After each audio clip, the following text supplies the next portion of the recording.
3. A week before commencement, at which Stoner was to receive his doctorate, Archer Sloane offered him a full-time instructorship at the university. Sloane explained that it was not the policy of the university to employ its own graduates, but because of the wartime shortage of trained and experienced college teachers, he had been able to persuade the administration to make an exception. Somewhat reluctantly, Stoner had written a few letters of application to universities and colleges in the general area, abruptly setting forth his qualifications. When nothing came from any of them, he felt curiously relieved. He half understood his relief. He had known at the University at Columbia the kind of security and warmth that he should have been able to feel as a child in his home, and had not been able to, and he was unsure of his ability to find these elsewhere. He accepted Sloane's offer with gratitude. And as he did so, it occurred to him that Sloane had aged greatly during the year of the war. In his late 50s, he looked 10 years older. His hair, which had once curled in an unruly iron-grey shock, now was white and lay flat and lifeless about his bony skull. His black eyes had gone dull, as if filmed over with layers of moisture. His long, lined face, which had once been tough as thin leather, now had the fragility of ancient drying paper. And his flat, ironical voice had begun to develop a tremor.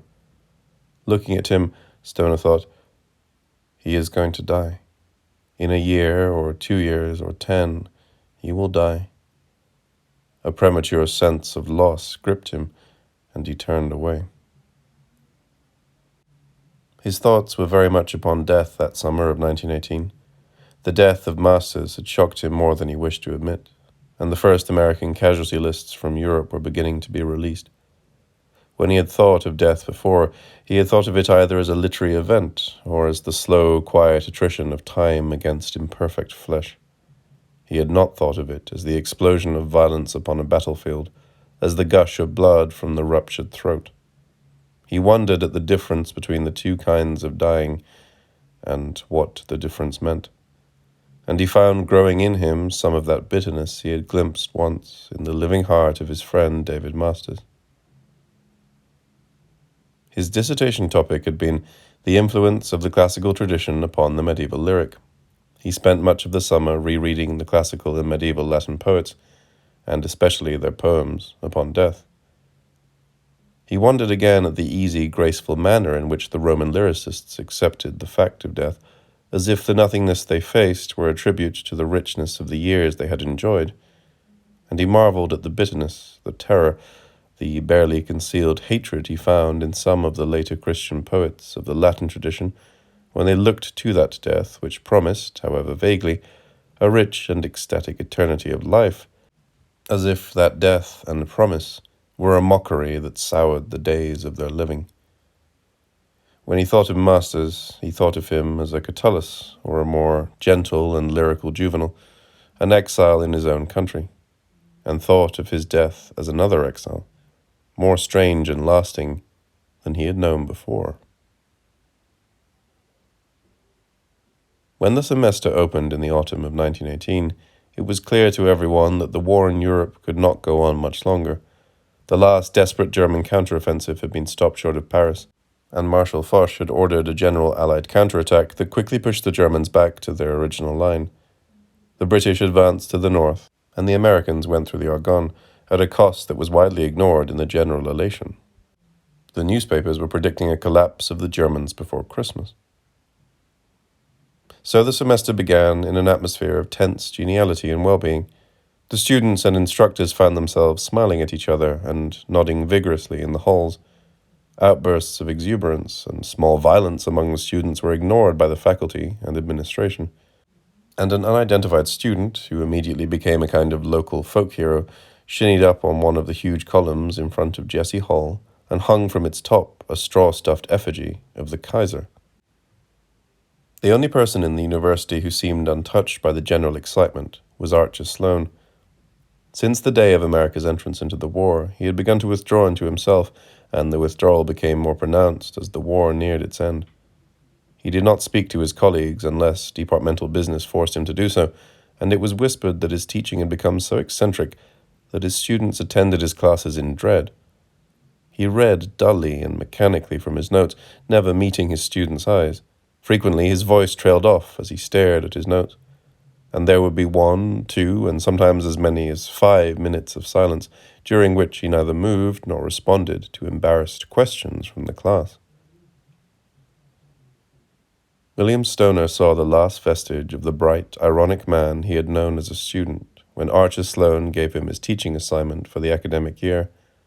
Sloane gave Stoner 2 sections of freshman composition and an upper division survey of Middle English literature, and then he said, with a flash of his old irony, "You, as well as many of our colleagues and not a few of our students, will be pleased to know that I am giving up a number of my classes.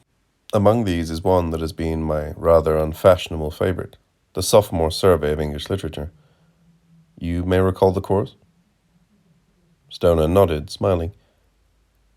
"Yes," Sloane continued, "I rather thought you would. I am asking you to take it over for me. Not that it's a great gift, but I thought it might amuse you to begin your formal career as a teacher where you started as a student." Sloane looked at him for a moment, his eyes bright and intent as they had been before the war. Then the film of indifference settled over them, and he turned away from Stoner and shuffled some papers on his desk. So Stoner began where he had started, a tall, thin, stooped man in the same room in which he had sat as a tall, thin, stooped boy, listening to the words that had led him to where he had come. He never went into that room that he did not glance at the seat he had once occupied, and he was always slightly surprised to discover that he was not there. On November 11th of that year, 2 months after the semester began, the armistice was signed. The news came on a class day, and immediately the classes broke up. Students ran aimlessly about the campus and started small parades that gathered, dispersed, and gathered again, winding through halls, classrooms, and offices. Half against his will, Stoner was caught up in one of these, which went into Jesse Hall, through corridors, upstairs, and through corridors again. Swept along in a small mass of students and teachers, he passed the open door of Archer Sloane's office, and he had a glimpse of Sloane sitting in his chair before his desk, his face uncovered and twisted, weeping bitterly, the tears streaming down the deep lines of the flesh. For a moment more, as if in shock, Stoner allowed himself to be carried along by the crowd. Then he broke away and went to his room near the campus. He sat in the dimness of his room and heard outside the shouts of joy and release, and thought of Archer Sloane, who wept at a defeat that only he saw, or thought he saw. And he knew that Sloane was a broken man, and would never again be what he had been. Late in November, many of those who had gone away to war began to return to Columbia, and the campus at the university was dotted with the olive drab of army uniforms. Among those who returned on extended leaves was Gordon Finch. He had put on weight during his year and a half away from the university, and the broad, open face that had been amiably acquiescent now held an expression of friendly but portentous gravity. He wore the bars of a captain, and spoke often with a paternal fondness of "my men." He was distantly friendly to William Stoner, and he took exaggerated care to behave with deference toward the older members of the department. It was too late in the fall semester to assign him any classes, so for the rest of the academic year he was given what was understood to be a temporary sinecure as administrative assistant to the Dean of Arts and Sciences. He was sensitive enough to be aware of the ambiguity of his new position, and shrewd enough to see its possibilities. His relations with his colleagues were tentative, and courteously non-committal. The Dean of Arts and Sciences, Josiah Claremont, was a small, bearded man of advanced age, several years beyond the point of compulsory retirement. He had been with the university ever since its transition, in the early 70s of the preceding century, from a normal college to a full university, and his father had been one of its early presidents. He was so firmly entrenched and so much a part of the history of the university that no one quite had the courage to insist upon his retirement, despite the increasing incompetence with which he managed his office. His memory was nearly gone. Sometimes he became lost in the corridors of Jesse Hall, where his office was located, and had to be led like a child to his desk. So vague had he become about university affairs that when an announcement came from his office that a reception in honor of the returning veterans on the faculty and administrative staff would be held at his home, most of those who received invitations felt that an elaborate joke was being played or that a mistake had been made. But it was not a joke, and it was not a mistake. Gordon Finch confirmed the invitations, and it was widely hinted that it was he who had instigated the reception and who had carried through the plans. Josiah Claremont, widowed many years before, lived alone, with 3 colored servants nearly as old as himself, in one of the large pre-Civil War homes that had once been common around Columbia, but were fast disappearing before the coming of the small, independent farmer and the real estate developer. The architecture of the place was pleasant but unidentifiable. Though southern in its general shape and expansiveness, it had none of the neoclassic rigidity of the Virginia home. Its boards were painted white, and green trim framed the windows and the balustrades of the small balconies that projected here and there from the upper story. The grounds extended into a wood that surrounded the place, and tall poplars, leafless in the December afternoon, lined the drive and the walks.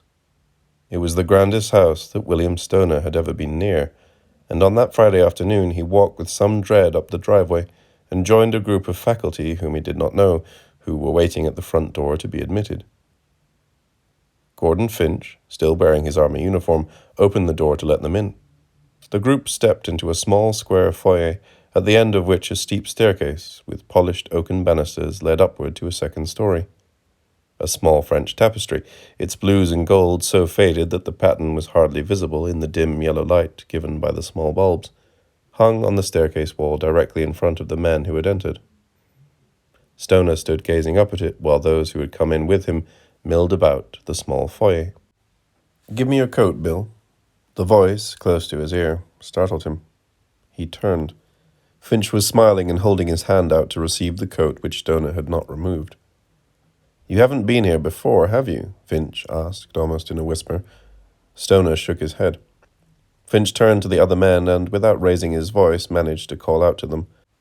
"You gentlemen go on into the main living room." He pointed to a door at the right of the foyer. "Everybody's in there."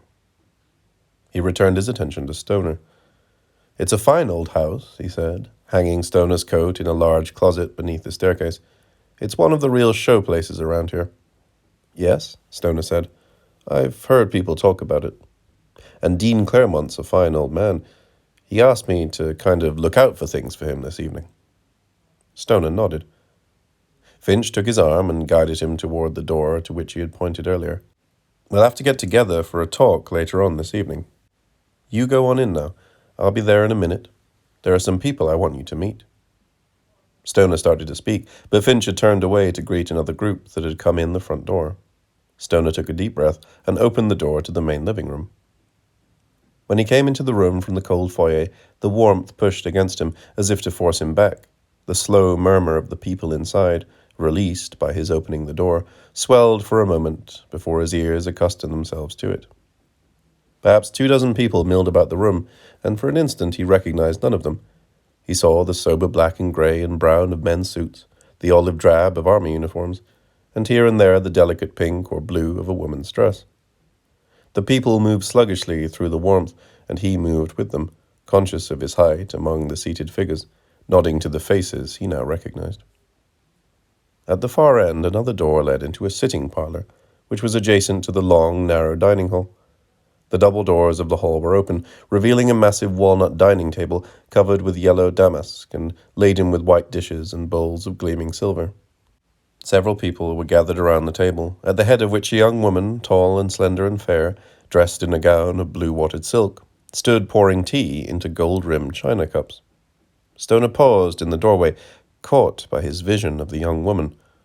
Her long, delicately featured face smiled at those around her, and her slender, almost fragile fingers deftly manipulated urn and cup. Looking at her, Stoner was assailed by a consciousness of his own heavy clumsiness. For several moments he did not move from the doorway. He heard the girl's soft, thin voice rise above the murmur of the assembled guests she served.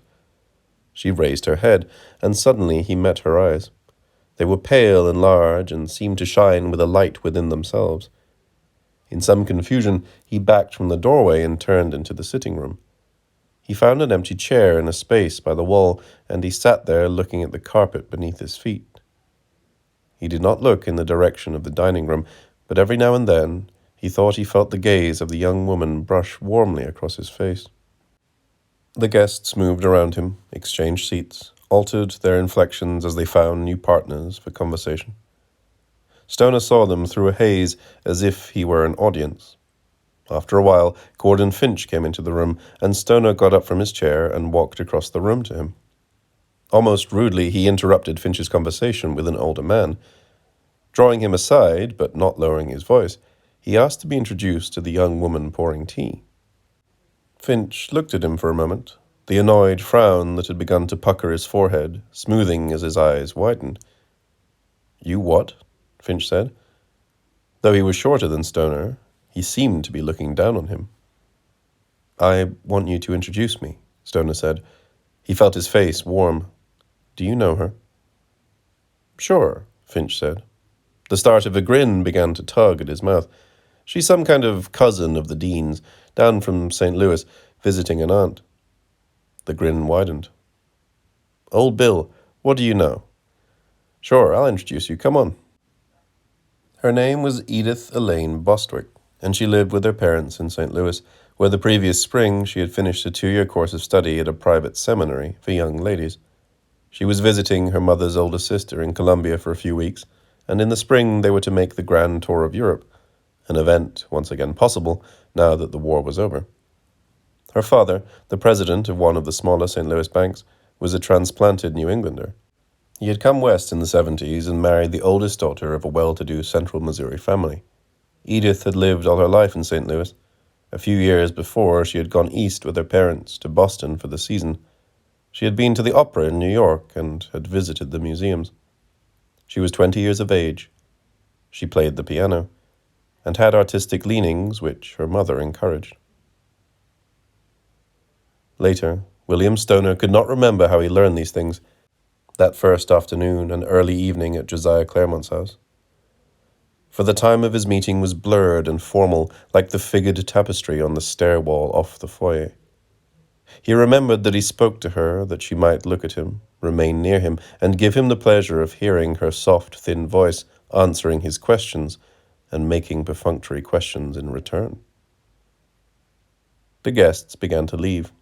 Voices called goodbyes, doors slammed, and the rooms emptied. Stoner remained behind after most of the other guests had departed. And when Edith's carriage came, he followed her into the foyer and helped her with her coat. Just before she started outside, he asked her if he might call on her the following evening. As if she had not heard him, she opened the door and stood for several moments without moving. The cold air swept through the doorway and touched Stoner's hot face. She turned and looked at him and blinked several times. Her pale eyes were speculative, almost bold. At last she nodded and said, "Yes, you may call." She did not smile.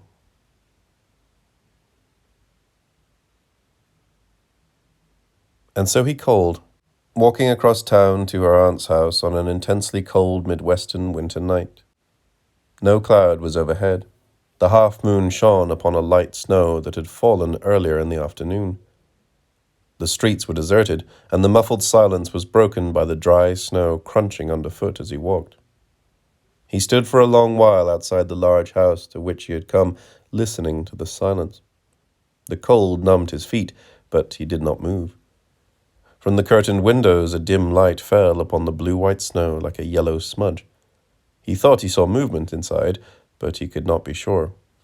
Deliberately, as if committing himself to something, he stepped forward and walked down the path to the porch and knocked on the front door. Edith's aunt, her name, Stoner had learned earlier, was Emma Darley, and she had been widowed for a number of years, met him at the door and asked him to come in. She was a short, plump woman with fine white hair that floated about her face. Her dark eyes twinkled moistly, and she spoke softly and breathlessly, as if she were telling secrets. Stoner followed her into the parlor and sat facing her on a long walnut sofa, the seat and back of which were covered with thick blue velvet. Snow had clung to his shoes. He watched it melt and form damp patches on the thick floral rug under his feet.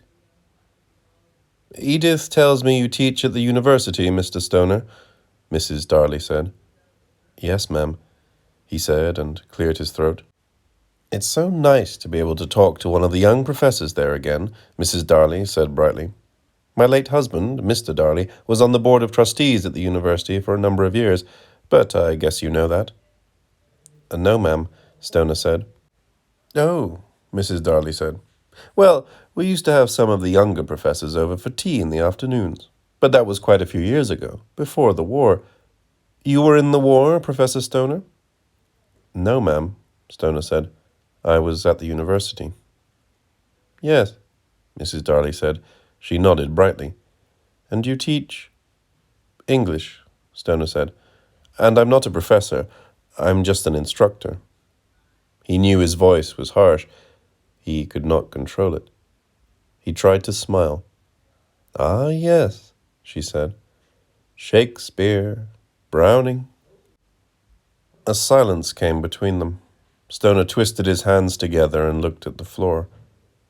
Mrs. Darley said, "I'll see if Edith is ready, if you'll excuse me." Stoner nodded and got to his feet as she went out. He heard fierce whispers in a back room. He stood for several minutes more. Suddenly Edith was standing in the wide doorway, pale and unsmiling.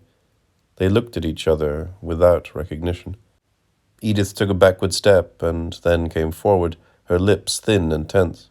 They shook hands gravely and sat together on the sofa. They had not spoken. She was even taller than he remembered, and more fragile. Her face was long and slender, and she kept her lips closed over rather strong teeth. Her skin had the kind of transparency that shows a hint of color and warmth upon any provocation. Her hair was light reddish-brown, and she wore it piled in thick tresses upon her head. But it was her eyes that caught and held him, as they had done the day before. They were very large, and of the palest blue that he could imagine. When he looked at them, he seemed drawn out of himself into a mystery that he could not apprehend. He thought her the most beautiful woman he had ever seen, and he said impulsively, I want to know about you." She drew back from him a little. He said hastily, "I mean, yesterday at the reception. We didn't really have a chance to talk. I wanted to talk to you, but there were so many people. People sometimes get in your way." "It was a very nice reception," Edith said faintly. "I thought everyone was very nice." "Oh, yes, of course," Stoner said. "I meant—" He did not go on. Edith was silent. He said, "I understand you and your aunt will be going to Europe in a little while." "Yes," she said. "Europe?" He shook his head. "You must be very excited." She nodded reluctantly. "Where will you go? I mean, what places?" "England," she said. "France, Italy." "And you'll be going in the spring?" "April," she said. 5 months, he said. "It isn't very long. I hope that in that time we can—" "I'm only here for 3 more weeks," she said quickly. "Then I go back to St. Louis for Christmas." "That is a short time." He smiled and said awkwardly, "Then I'll have to see you as often as I can, so that we can get to know each other." She looked at him almost with horror. "I didn't mean that," she said. "Please." Stoner was silent for a moment. "I'm sorry, but I do want to call on you again, as often as you'll let me. May I?" "Oh," she said. "Well." Her thin fingers were laced together in her lap, and her knuckles were white where the skin was stretched. She had very pale freckles on the backs of her hands. Stoner said, "This is going badly, isn't it? You must forgive me. I haven't known anyone like you before, and I say clumsy things. You must forgive me if I've embarrassed you." "Oh, no," she said. She turned to him and pulled her lips in what he knew must be a smile. "Not at all. I'm having a lovely time." really. He did not know what to say. He mentioned the weather outside and apologized for having tracked snow upon the rug. She murmured something. He spoke of the classes he had to teach at the university, and she nodded, puzzled. At last they sat in silence. Stoner got to his feet. He moved slowly and heavily, as if he were tired. Edith looked up at him expressionlessly. "Well," he said, and cleared his throat, "it's getting late, and Look, I'm sorry. May I call on you again in a few days, perhaps?" It was as if he had not spoken to her.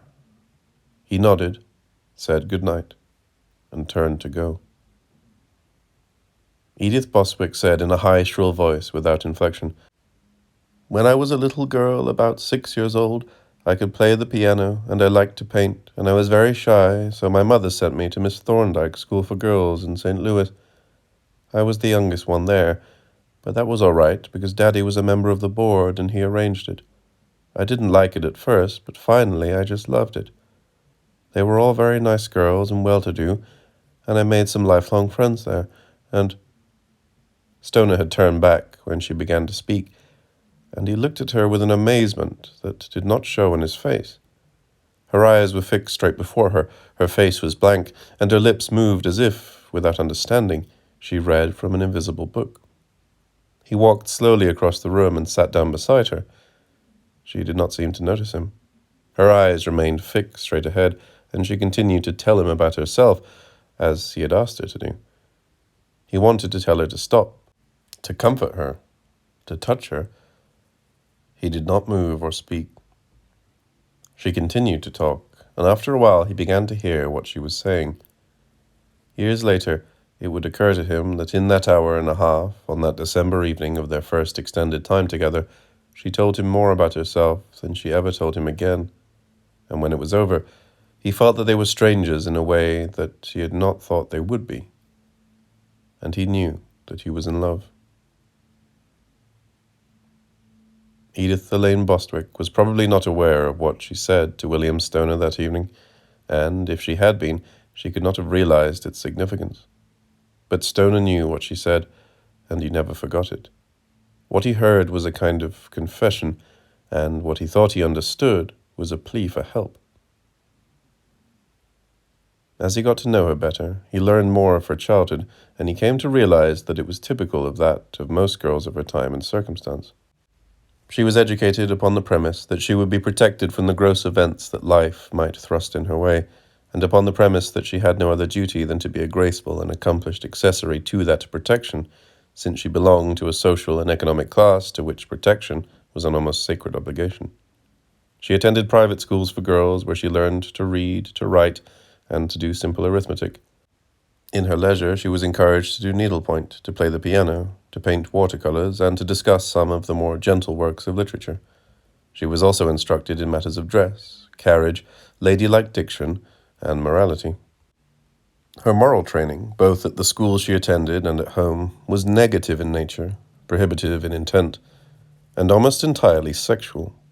The sexuality, however, was indirect and unacknowledged. Therefore, it suffused every other part of her education, which received most of its energy from that recessive and unspoken moral force. She learned that she would have duties toward her husband and family, and that she must fulfill them. Her childhood was an exceedingly formal one, even in the most ordinary moments of family life. Her parents behaved toward each other with a distant courtesy. Edith never saw pass between them the spontaneous warmth of either anger or love.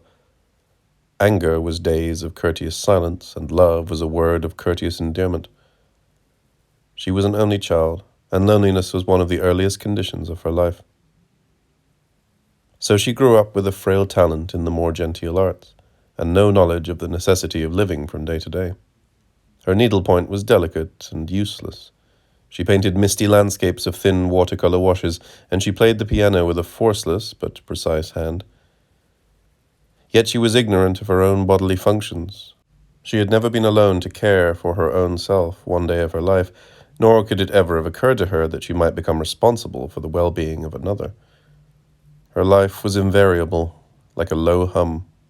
and it was watched over by her mother who, when Edith was a child, would sit for hours watching her paint her pictures or play her piano, as if no other occupation were possible for either of them. At the age of 13, Edith went through the usual sexual transformation. She also went through a physical transformation that was more uncommon. In the space of a few months, she grew almost a foot, so that her height was near that of a grown man, and the association between the ungainliness of her body and her awkward new sexual estate was one from which she never fully recovered.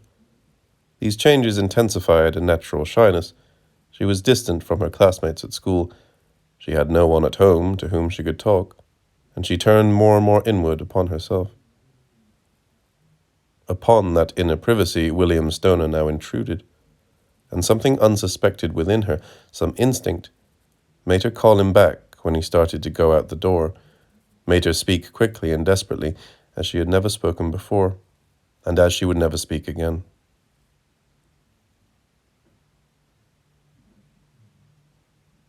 During the next 2 weeks, he saw her nearly every evening.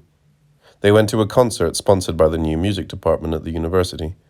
On evenings, when it was not too cold, they took slow, solemn walks through the streets of Columbia, but more often they sat in Mrs. Darley's parlor. Sometimes they talked, and Edith played for him while he listened and watched her hands move lifelessly over the keys. After that first evening together, their conversation was curiously impersonal. He was unable to draw her out of her reserve, and when he saw that his efforts to do so embarrassed her, he stopped trying. Yet there was a kind of ease between them, and he imagined that they had an understanding. Less than a week before she was to return to St. Louis, he declared his love to her and proposed marriage. Though he did not know exactly how she would take the declaration and proposal, he was surprised at her equanimity. After he spoke, she gave him a long look that was deliberative and curiously bold, and he was reminded of the first afternoon after he had asked permission to call on her, when she had looked at him from the doorway where a cold wind was blowing upon them. Then she dropped her glance, and the surprise that came upon her face seemed to him unreal. She said she had never thought of him that way, that she had never imagined, that she did not know. "You must have known I loved you," he said. "I don't see how I could have hidden it." She said with some hint of animation, "I didn't. I don't know anything about that." "Then I must tell you again," he said gently, "and you must get used to it. I love you, and I cannot imagine living without you." She shook her head as if confused. "My trip to Europe," she said faintly. "Aunt Emma."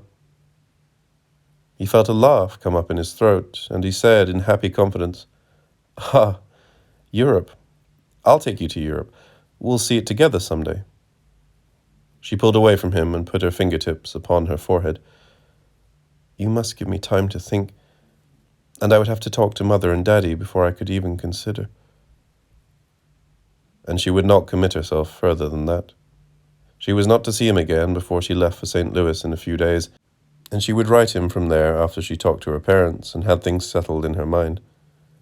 When he left that evening, he stooped to kiss her. She turned her head, and his lips brushed her cheek. She gave his hand a little squeeze and let him out the front door without looking at him again. 10 days later, he got his letter from her.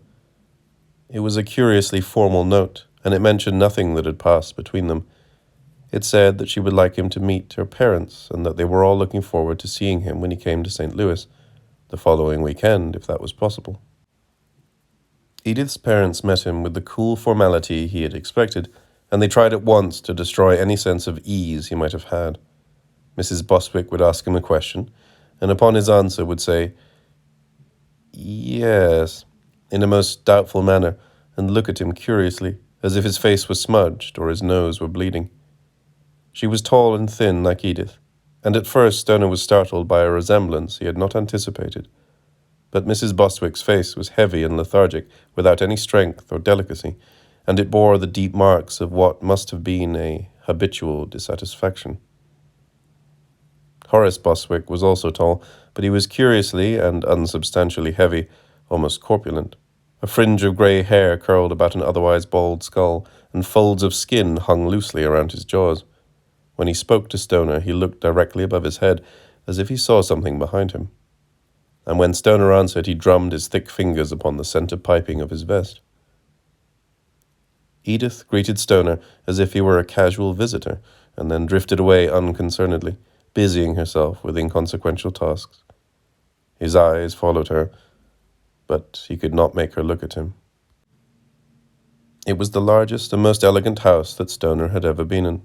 The rooms were very high and dark, and they were crowded with vases of all shapes and sizes, dully gleaming silverwork upon marble-topped tables and commodes and chests, and richly tapestried furniture with most delicate lines. They drifted through several rooms to a large parlour, where, Mrs. Bostwick murmured, she and her husband were in the habit of sitting and chatting informally with friends. Stoner sat in a chair so fragile that he was afraid to move upon it. He felt it shift beneath his weight. Edith had disappeared. Stoner looked around for her almost frantically, but she did not come back down to the parlour for nearly 2 hours, until after Stoner and her parents had had their talk. The talk was indirect and elusive and slow, interrupted by long silences. Horace Bostwick talked about himself in brief speeches directed several inches over Stoner's head. Stoner learned that Bostwick was a Bostonian whose father, late in his life, had ruined his banking career and his son's future in New England by a series of unwise investments that had closed his bank. Betrayed, Bostwick announced to the ceiling, by false friends. Thus the son had come to Missouri shortly after the Civil War, intending to move west, but he had never gotten farther than Kansas City, where he went occasionally on business trips. Remembering his father's failure, or betrayal, he stayed with his first job in a small St. Louis bank, and in his late 30s, secure in a minor vice presidency, he married a local girl of good family. From the marriage had come only one child. He had wanted a son and had got a girl, and that was another disappointment he hardly bothered to conceal. Like many men who consider their success incomplete, he was extraordinarily vain and consumed with a sense of his own importance. Every 10 or 15 minutes he removed a large gold watch from his vest pocket, looked at it, and nodded to himself. Mrs. Bostwick spoke less frequently and less directly of herself, but Stoner quickly had an understanding of her. She was a Southern lady of a certain type. Of an old and discreetly impoverished family, she had grown up with the presumption that the circumstances of need under which the family existed were inappropriate to its quality. She had been taught to look forward to some betterment of that condition, but the betterment had never been very precisely specified. She had gone into her marriage to Horace Bostwick with that dissatisfaction so habitual within her that it was a part of her person, and as the years went on, the dissatisfaction and bitterness increased, so general and pervasive that no specific remedy might assuage them. Her voice was thin and high, and it held a note of hopelessness that gave a special value to every word she said. It was late in the afternoon before either of them mentioned the matter that had brought them together. They told him how dear Edith was to them, how concerned they were for her future happiness, of the advantages she had had. Stoner sat in an agony of embarrassment and tried to make responses he hoped were appropriate. "An extraordinary girl," Mrs. Bostwick said. "So sensitive." The lines in her face deepened, and she said with old bitterness, No one could fully understand the delicacy of... Yes, Horace Bostwick said shortly, and he began to inquire into what he called Stoner's prospects. Stoner answered as best he could. He had never thought of his prospects before, and he was surprised at how meagre they sounded. Bostwick said, "And you have no means beyond your profession?" "No, sir," Stoner said. Mr. Bostwick shook his head unhappily. "Edith has had advantages, you know. A fine home, servants, the best schools. I'm wondering, I find myself afraid, with the reduced standard which would be inevitable with your, condition, that..." His voice trailed away. Stoner felt a sickness rise within him, and an anger. He waited a few moments before he replied, and he made his voice as flat and expressionless as he could. "I must tell you, sir, that I had not considered these material matters before. Edith's happiness is, of course, my... If you believe that Edith would be unhappy, then I must... He paused, searching for words. He wanted to tell Edith's father of his love for his daughter, of his certainty of their happiness together, of the kind of life they could have, but he did not go on. He caught on Horace Bostwick's face such an expression of concern, dismay, and something like fear, that he was surprised into silence. "No," Horace Bostwick said hastily, and his expression cleared. You misunderstand me. I was merely attempting to lay before you certain difficulties that might arise in the future. I'm sure you young people have talked these things over, and I'm sure you know your own minds. I respect your judgment, and it was settled. A few more words were said, and Mrs. Bostwick wondered aloud where Edith could have been keeping herself all this time. She called out the name in her high, thin voice, and in a few moments Edith came into the room, where they all waited. She did not look at Stoner.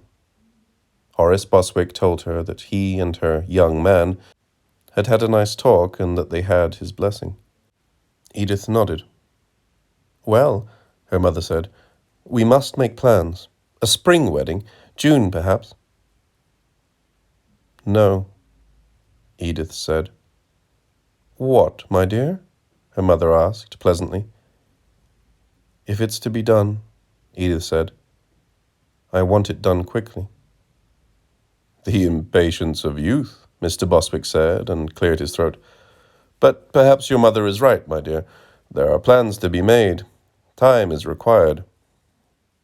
"No," Edith said again, and there was a firmness in her voice that made them all look at her. "It must be soon." There was a silence. Then her father said, in a surprisingly mild voice, "Very well, my dear. As you say. You young people make your plans." Edith nodded, murmured something about a task she had to do, and slipped out of the room. Stoner did not see her again until dinner that night, which was presided over in regal silence by Horace Bostwick. After dinner, Edith played the piano for them, but she played stiffly and badly, with many mistakes. She announced that she was feeling unwell and went to her room. In the guest room that night, William Stoner could not sleep. He stared up into the dark and wondered at the strangeness that had come over his life, and for the first time questioned the wisdom of what he was about to do. He thought of Edith and felt some reassurance. He supposed that all men were as uncertain as he suddenly had become, and had the same doubts. He had to catch an early train back to Columbia the next morning, so that he had little time after breakfast. He wanted to take a trolley to the station, but Mr. Bostwick insisted that one of the servants drive him in the landau. Edith was to write him in a few days about the wedding plans. He thanked the Bostwicks and bade them goodbye. They walked with him and Edith to the front door. He had almost reached the front gate when he heard footsteps running behind him. He turned. It was Edith. She stood very stiff and tall. Her face was pale, and she was looking straight at him. "I'll try to be a good wife to you, William," she said. "I'll try." He realized that it was the first time anyone had spoken his name since he had come there.